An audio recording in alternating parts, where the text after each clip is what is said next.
Okay, this video is going to cover an editing procedure that you may want to do to a sound wave after you have downloaded it or recorded it from YouTube, as I covered in the last video. So we'll go ahead and open up Audacity.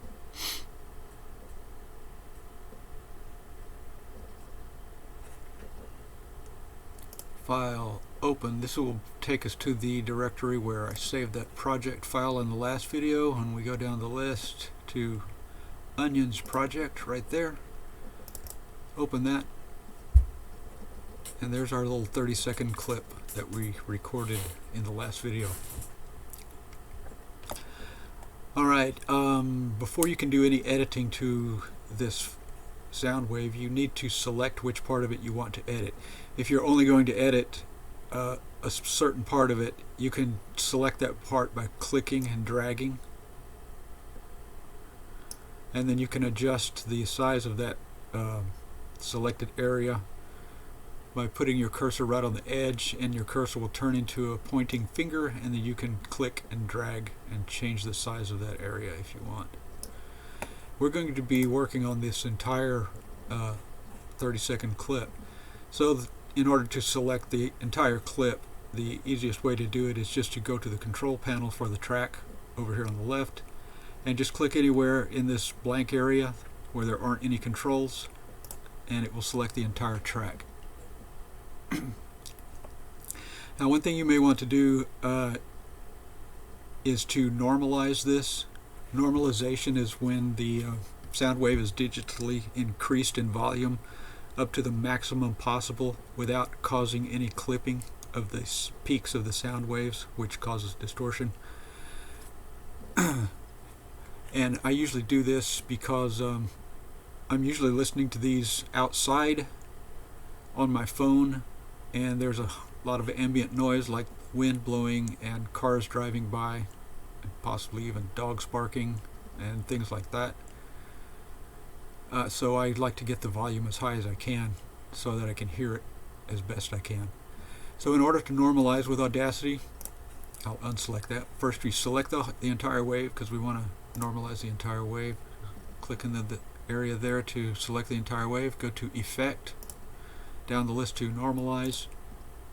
This will normalize. The default settings are to normalize the peak to a -1 decibel, which is just slightly below the absolute maximum that it could before distortion happens. So that's a good setting, and I never bothered changing it. Click OK, and it processes this little clip quite quickly because it's such a small clip. And you can see that it actually got bigger. The sound waves got wider. You can actually see it. And it still sounds perfectly fine. But now you can see we're getting a little bit, our peaks are getting a little bit close to the end here, which I warned about. But it's not high enough to cause clipping yet. It's just slightly below the absolute maximum that it could before it causes distortion. That's where I usually leave it. Alright. Now, the main problem you may run into with one of these songs is that you want to sing along with it, but it is in a bad key for your vocal range. So you need to pitch shift it. Whenever you pitch shift one of these, it's going to make the singing sound strange, but this is not an audio file recording. This is a practice recording that you need in order to learn how to sing the song. And even, I'm sure everyone has had the extreme misfortune to hear modern pop songs that use auto-tune, and even with the extremely sophisticated and expensive equipment that they use to create that, it's still clearly audible when someone's voice is auto-tuned. At least it is to me. And you can hear it. It sounds terrible, but that's just how it is. There is no computer technology yet that can pitch shift a human voice and still have it sound like a natural human voice. It just doesn't exist. So you have to just face that fact that the vocals are going to sound a little odd. Now let's get past that. To pitch shift on Audacity, we first have to select which part we want to just go ahead and pitch shift this entire clip. So we select the entire clip again, Go to Effect, Change Pitch. It's close to the top of the list. Now there's two ways you can do this. If you already know what key this song is in, and I'm pretty sure it's in the key of F.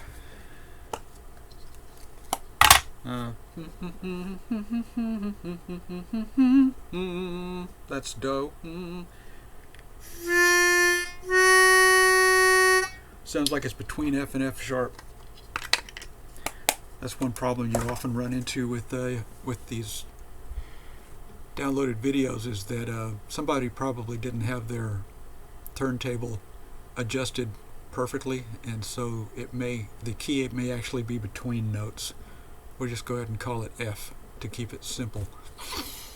Now if you already know what key it's in and you know what key you want to put it in, then the way you do it is you go to this top section here where it says From, and you just click From F to, and you say I wanted an A flat. A flat. And make sure that, and we'll cover this section down here later, make sure that you click on Use High Quality Stretching, which is slower but will help prevent some distortion and keep it sounding somewhat better. You can also do a preview of just a short section of it if you want to. You click Preview.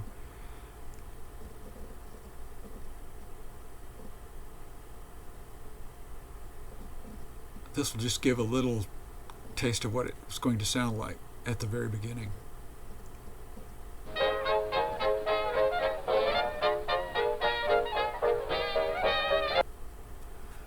There, you should be able to hear that was higher, and it doesn't sound too bad because right now it's just musical instruments playing. Manage will give you a list of your presets. There are no factory presets. Some of the different effects have pre-installed presets. This one doesn't, but you can create your own presets if you want to and save them under that. Okay, then you click OK. It only has part of the thing selected. Let's try it again. Change pitch. Okay, let's do that all over. We changed it from F to A flat. Yeah. Click OK.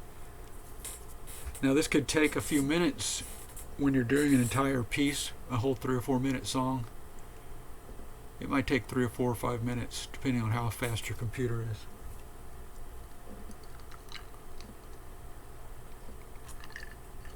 And this is going to make his voice sound even more chirpy and chipmunky than it already is.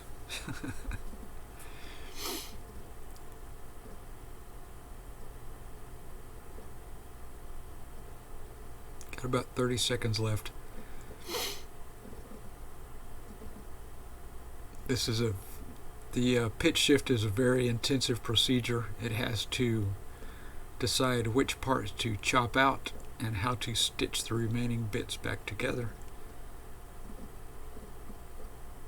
And I'm still kind of amazed that this is even possible at all.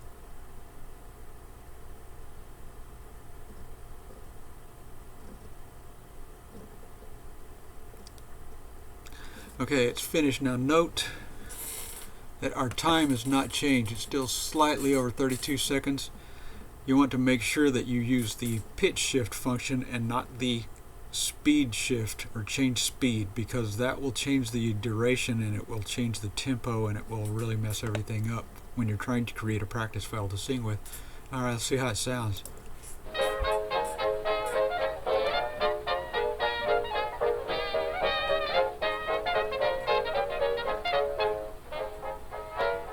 Not too bad so far. There you go. But you can still sing along with it. You can still pick out the melody, understand the lyrics.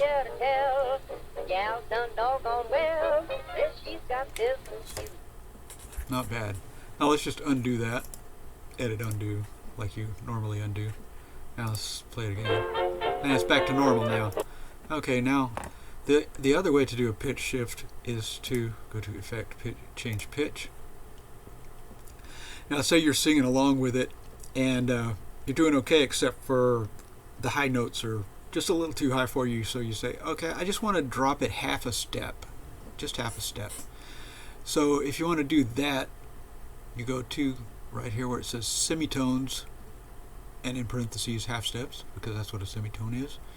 And to lower it a half step, of course lower would be negative, so you put negative 1 half step and click OK.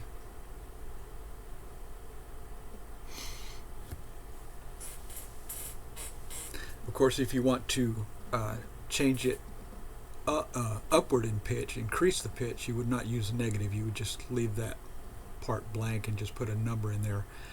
Each number that you put is 1 half step. You can also use hundredths of half steps.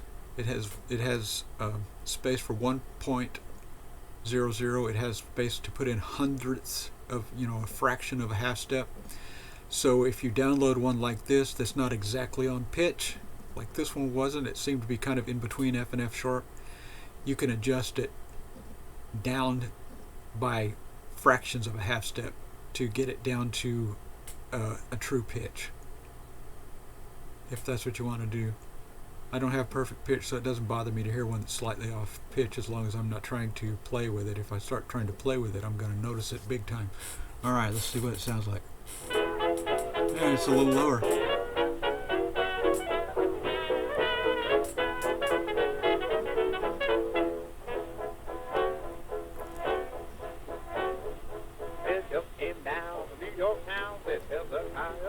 And his vocals sound pretty good too.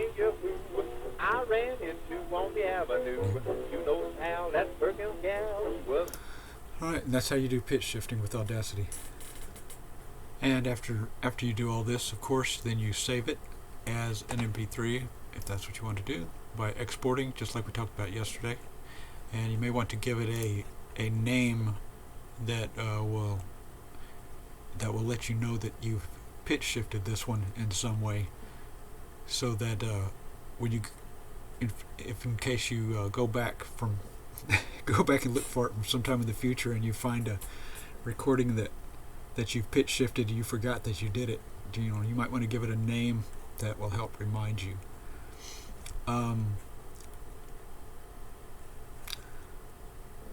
Another useful tool which I'll just mention here is a program called, is it called MP3 Tagger? MP3 Tag? It's called MP3 Tag.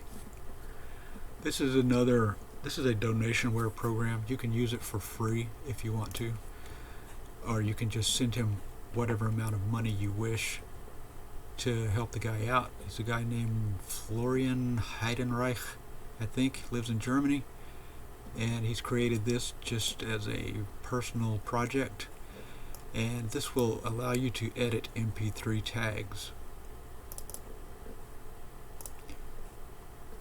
So let's go to our little clip of She Knows Her Onions. There are no tags in here, so there are quicker ways to do this, but I'm just going to show you. You can put the title in, and since this is one that you may have edited, we'll just pretend it's one we've edited. You may want to say pitch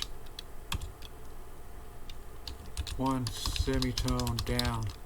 And that way when it shows up on your MP3 player, you'll see that there. Click save. Now you'll see that on your MP3 player, so you know that it's like that. And of course you can put the artist singing it here, an album that came of, you can put all this information in here, whatever you want. I just thought I would mention that. This is another useful free program, except I have paid for this. I have sent him some money because this is an extremely useful program that I use all the time to tag MP3s, and so I just thought I would mention it. Thank you very much.